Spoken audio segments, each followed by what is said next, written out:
शिमला में kabaddi association of Himachal Pradesh की ओर से आयोजित एक कार्यक्रम में मुख्यमंत्री सुखविंदर सिंह सुक्खू ने बतौर मुख्य अतिथि शिरकत की।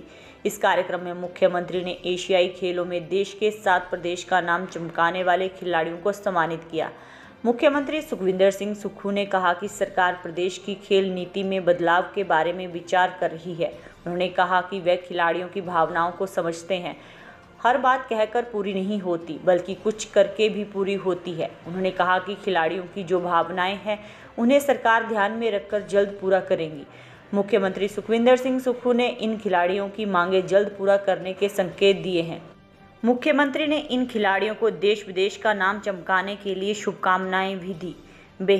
मंडे मीटिंग को लेकर मुख्यमंत्री सुखविंदर सिंह सुक्खू ने कहा कि आज उन्होंने अधिकारियों के साथ बैठक की। उन्होंने कहा कि प्रदेश भर में करीब 25,000 इंतकाल के मामले पेंडिंग पड़े हुए हैं। ऐसे में सरकार ने 30 अक्टूबर को विशेष इंतकाल अदालत लगाने का फैसला लिया है। इसमें पेंडिंग मामलों को जल्द से जल्द सुलझाने के लिए कहा गया है।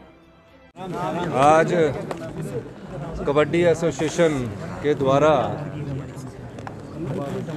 ये सम्मान समारोह उन बेटियों के लिए रखा गया था जो बेटियां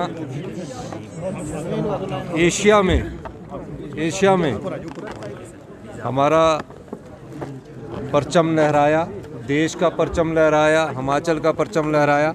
और मुझे खुशी की बात सबसे ज़्यादा ये है कि हिमाचल से कबड्डी में 5 बेटियों ने जाकर एशिया में हिमाचल की धाक को भी बना रखा और हिंदुस्तान के गौरव को भी बढ़ाया है। इस संदर्भ में आज हमारे राजकुमार नीटू जी ने ये एसोसिएशन जो प्रेसिडेंट है कबड्डी एसोसिएशन हिमाचल प्रदेश के, उन्होंने इस फंक्शन रखा था बेटियों को सम्मान का। सरकार की तरफ से अलग से कार्यक्रम होगा, उसकी रूपरेखा हमने बनाई है और निश्चित रूप से जिन बेटियों ने सम्मान दिया है उनका सम्मान भी रखा जाएगा और उनकी भावनाओं का ख्याल भी रखा जाएगा। इस दृष्टिकोण से जब सरकारी कार्यक्रम होगा उस समय उनकी घोषणा की जाएगी। देखिए, मैं खेल नीति में बदलाव की ज़रूरत है और खेल नीति पिछले काफ़ी सालों से चली हुई है। हमने नौकरी का कोटा तो रखा है, लेकिन कितने % को नौकरी मिलनी चाहिए उस दृष्टि से भी हमको सोचना पड़ेगा और ये भी देखना पड़ेगा कि उनके लिए सुविधाएं क्या देनी है।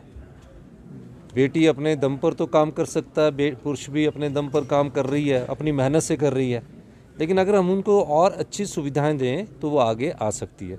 इस पर मैं खुद भी विचार कर रहा हूँ और खुद भी मेरी मीटिंग्स होगी और जल्दी ही हम खेल नीति में बदलाव करेंगे और खेलों में सुधार के लिए और अच्छे कदम उठाए जाएंगे। सर, क्या माने कि अब बेटियों को बाहर नहीं जाना पड़ेगा, हिमाचल में अच्छा मान सम्मान मिलेगा? निश्चित तौर पर बेटियों को अगर बाहर जाने की जरूरत पड़ रही है तो थोड़ा सा तो हमें भी सोचना पड़ेगा ना। सर, बर्फबारी का दौर भी शुरू हो गया है, क्या अभी तक आपके पास रिपोर्ट नहीं है? देखिए, 50 साल में पहली बार ऐसी आई, हम उससे उठे हैं। अभी आर्थिक तंगी के बाद भी हम उससे उठे हैं और मुझे खुशी है कि मैं सभी प्रशासनिक कर्मचारी अधिकारियों का धन्यवाद करना चाहूँगा कि जितनी तेज़ी से कार्य हुआ, ये आप भी देख रहे हैं, उतनी तेज़ी से कार्य बहुत कम जगह देखने को मिलता है। लेकिन जिस स्पीड से हमने काम किया, चाहे सेब का सीज़न लगाने की बात थी, चाहे सड़कों को दुरुस्त करने की बात थी, हमने पूरी तेज़ी से काम किया।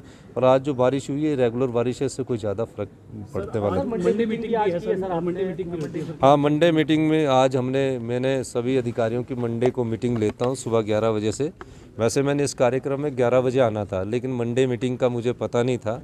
मंडे मीटिंग में आज हमने फैसला किया कि आम लोग और गरीब लोगों के इंतकाल नहीं होते। 25,000 के करीब लोगों के इंतकाल फंसे हुए हैं।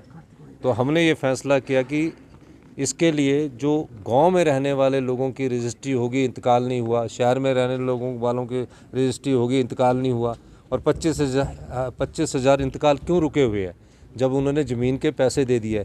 तो इस दृष्टिकोण से हमने 30 अक्टूबर को इंतकाल अदालत का आयोजन किया जाएगा और जितने इंतकाल बचे हैं 25,000 से जितने उस दिन हो सकते हैं उनको कम किया जाएगा और उसके बाद और जो इंतकाल बचे होंगे उनको धीरे धीरे और कम किया जाएगा ताकि आम आदमी तक सरकार के जो कार्य योजना वो पहुँचे। इस इंतकाल अदालत के लिए दिशा निर्देश जारी कर दिए गए हैं।